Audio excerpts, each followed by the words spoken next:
कैसे आप सब, एक बार फिर से आप सभी का एक नई वीडियो में स्वागत है। गाइज बात करेंगे एचएससी से जुड़ी लेटेस्ट अपडेट को लेकर। लेकिन गाइज इससे पहले अगर आप चैनल से पहली बार जुड़े हो तो चैनल को भी जरूर सब्सक्राइब करें और वीडियो को भी लाइक कमेंट शेयर करना ना भूलें।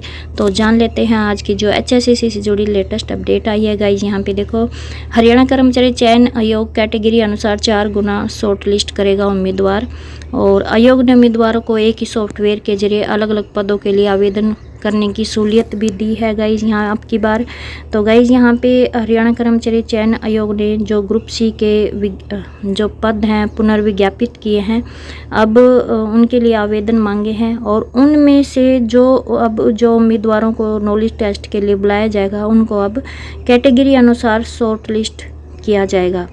पिछली बार क्या था, पिछली बार गाइज ग्रुप अनुसार ग्रुप में शामिल सभी कैटेगरी में से अगर कोई उम्मीदवार एक से ज़्यादा कैटेगरी के लिए पात्र था तब उसे केवल एक ही उम्मीदवार मानकर शेष कैटेगरी के लिए दूसरे उम्मीदवार को शॉर्ट लिस्ट किया गया था। मगर पंजाब एवं हरियाणा हाई कोर्ट ने इस शॉर्ट लिस्ट करने के तरीके को सही नहीं बताया था, क्योंकि अदालत ने फैसले के पैरा नंबर 61 में लिखा था कि उम्मीदवारों की शॉर्ट लिस्ट के संबंध में आयोग का तर्क भी योग्यता के आधार पर स्वीकार्य नहीं पाया गया है। यानी कि ये योग्यता के आधार पर इसको मतलब सही नहीं माना था। और यह ध्यान देने योग्य है कि हलफनामे के अनुसार आयोग ने 401 श्रेणियों का विज्ञापन किया था जिन्हें 63 समूह में विभाजित किया गया था और जिनके लिए समान शैक्षणिक योग्यता की आवश्यकता थी। और प्रत्येक 401 श्रेणियों के लिए आवेदन पत्र भरने की बजाय उम्मीदवारों को श्रेणियों को भरने का विकल्प दिया गया था। और यह उम्मीदवार पर निर्भर था कि वे पदों के अनुसार आवश्यक अपनी योग्यता और अनुभव आदि के अनुसार मतलब श्रेणियों समूह के लिए आवेदन कर सकते हैं। तो और इसलिए उम्मीदवारों पर पदों की संख्या पर कोई सीमा नहीं थी। तो गाइज पिछले वाले फार्मूले को जो ग्रुप अनुसार किया गया था शॉर्ट लिस्ट, उसको सही नहीं ठहराया गया था। अब गाइज जो शॉर्ट लिस्ट करने का फार्मूला होगा वो गाइज यहाँ पे बताया गया कि अब शॉर्ट लिस्ट करने का यह होगा फार्मूला। तो गाइज अब आयोग ने पुनर्विज्ञापित कर आवेदन मांगे हैं, तो आगे शॉर्ट लिस्ट गाइज अब कैटेगरी अनुसार किया जाएगा। और यहाँ पे गाइज उदाहरण देकर भी समझाया गया है कि अगर ग्रुप नंबर 56 में, तो यहाँ पे गाइज ग्रुप नंबर 56 की बात हो रही है। अगर ग्रुप नंबर 56 में कैटेगरी नंबर 324 कैनल पटवारी के 1440 पद हैं। इसी प्रकार कैटेगरी नंबर 334 लैंड रिकॉर्ड पटवारी के 1213 पद हैं। और जबकि कैटेगरी नंबर जो 335 है उसके PWD B&R पटवारी के 23 पद हैं।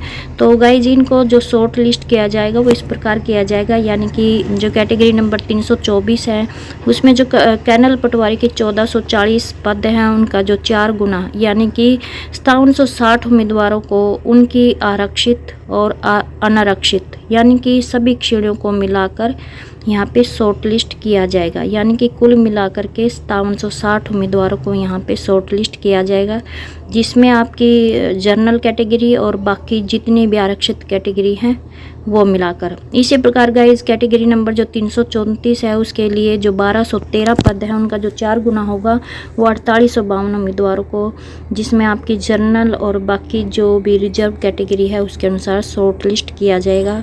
इसी प्रकार गाइज कैटेगरी नंबर जो 335 के जो 23 पद हैं उनका 5 गुना, क्योंकि यहाँ पे जो पद हैं वो 30 से कम है तो ऐसे में 5 गुना बुलाए जाएंगे, यानी कि 115 को यहाँ पे शॉर्ट लिस्ट करने का काम किया जाएगा, जिसमें आपके आरक्षित और अनारक्षित श्रेणी के सभी कैंडिडेट जोड़कर यहाँ पे 115 कैंडिडेट को यहाँ पे शॉर्ट लिस्ट करने का काम किया जाएगा।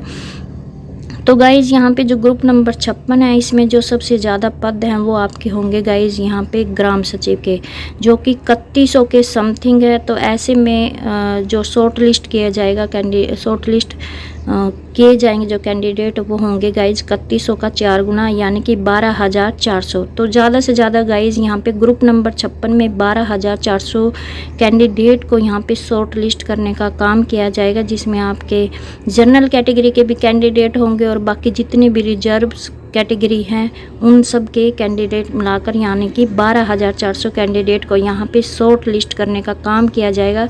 तो ज़्यादा से ज़्यादा गाइज ग्रुप नंबर 56 में 12400 कैंडिडेट को ही यहाँ पे शॉर्ट लिस्ट किया जाएगा, क्योंकि बाकी सभी कैटेगरी में इससे कम पद हैं।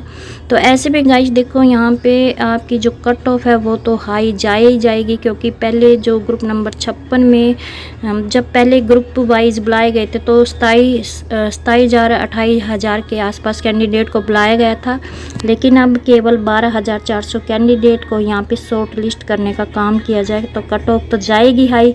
दूसरी बड़ी बात ये है कि गाइस कि जो एक कैंडिडेट अगर एक कैटेगरी के लिए एलिजिबल है, वो ये मत समझना कि वो हर कैटेगरी के लिए एलिजिबल होगा। यानी कि जो 12,400 कैंडिडेट ग्राम सचिव के लिए शॉर्ट लिस्ट किए जाएंगे, वो हर कैटेगरी के लिए एलिजिबल नहीं होंगे, क्योंकि देखो एक तो हर कैटेगरी की योग्यता अलग होगी, और दूसरी बड़ी बात हर कैटेगरी की जो कट ऑफ है वो भी अलग अलग होगी। तो आप जिस भी कैटेगरी के साथ आपकी क्वालिफिकेशन मैच करेगी और जिस भी कैटेगरी की आप कट ऑफ पार करोगे, उस कैटेगरी के लिए आप एलिजिबल होंगे। क्योंकि बहुत सी ऐसी कैटेगरी है जिसमें केवल 6 पद हैं, 6 पद यानी कि 5 गुना तो 30 कैंडिडेट, यानी कि ऊपर के टॉप बच्चों को यहाँ पे उठा लिया जाएगा।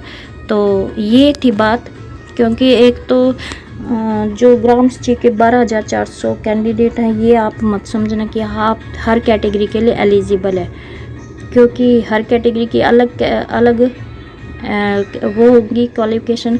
तो आप जिस भी कैटेगरी की क्वालिफ़िकेशन मैच करोगे और उस जिस कैटेगरी के आप क्वालिफ़िकेशन मैच करोगे, अगर आप उसकी कट ऑफ भी पार करोगे तो ही आप एलिजिबल होंगे। तो गाइज ये थी बात। बाकी यहाँ पे सॉफ्टवेयर के जरिए अब गाइज यहाँ पे अलग अलग पदों के लिए आवेदन है जो वो आयोग ने नई तकनीक का प्रयोग करके करवा रहा है, और उम्मीदवारों की पूरी जानकारी एक ही बार भरनी होती है, जबकि उम्मीदवार कैटेगरी अनुसार जब चयन करता है तो उसे हर कैटेगरी अनुसार अपनी योग्यता वाले सभी दस्तावेज अपलोड करने पड़ते हैं। तो इस तरह उम्मीदवार को हर कैटेगरी यानी कि पद अनुसार दस्तावेज अपलोड करने के बाद वह आवेदन पद अनुसार अपलोड हो जाता है। और पिछली बार आयोग ने उम्मीदवारों से कैटेगरी का चयन करवाया था। इसके अलावा एडिशनल योग्यता का भी अलग से कॉलम दिया था, जिससे आयोग को भी उम्मीदवारों को शॉर्टलिस्ट करते समय एडिशनल योग्यता वाले प्रमाण पत्रों को चेक करना पड़ा था। और इस बार पदों पर आवेदन अलग अलग हो रहा है, इसलिए शॉर्ट लिस्टिंग भी आसानी से हो जाएगी। दूसरी बड़ी अपडेट है गाइस, यहाँ पे सिटी क्वालिफाई की मांग लेकर HSSC के सामने सैकड़ों युवा उम्मीदवार पहुँचे थे, लेकिन उनकी बात नहीं बनी है, क्योंकि यहाँ पे स्पष्ट बोला गया है कि अगर सुप्रीम कोर्ट से लिखवा कर लेकर आते तो ही आपका सिटी क्वालिफाई होगा। और यहाँ पे जो गाइस कैंडिडेट की मांग है जो वो जायज़ भी है, क्योंकि यहाँ पे पॉलिसी अनुसार प्रावधान था कि हर साल सिटी होगा, मगर 2021 से लेकर 2024 आ गया, एक सी ग्रुप का हुआ और एक डी ग्रुप का हुआ। तो इस बीच में हज़ारों युवा 10+2 डिप्लोमा और ग्रेजुएशन कर चुके हैं, मगर उनका सिटी नहीं हुआ। ऐसे में मतलब वो इन कैटेगरी के लिए आवेदन से वंचित रह गए हैं। और वहीं पर गाइस जिनके नंबर सिटी में कम आए हैं, इसलिए सैकड़ों युवा अब सोमवार को HSSC के सामने पहुंचे और मांग के कि सिटी को क्वालिफाई किया जाए। फिलहाल तो गाइस कोई बात नहीं बनी, आगे देखते हैं क्या रहेगा। तो ये थी गाइस आज की अपडेट। आई होप आपको ये अपडेट अच्छी लगी। प्लीज़ चैनल को सब्सक्राइब, वीडियो को लाइक, कमेंट, शेयर करना ना भूलें। धन्यवाद।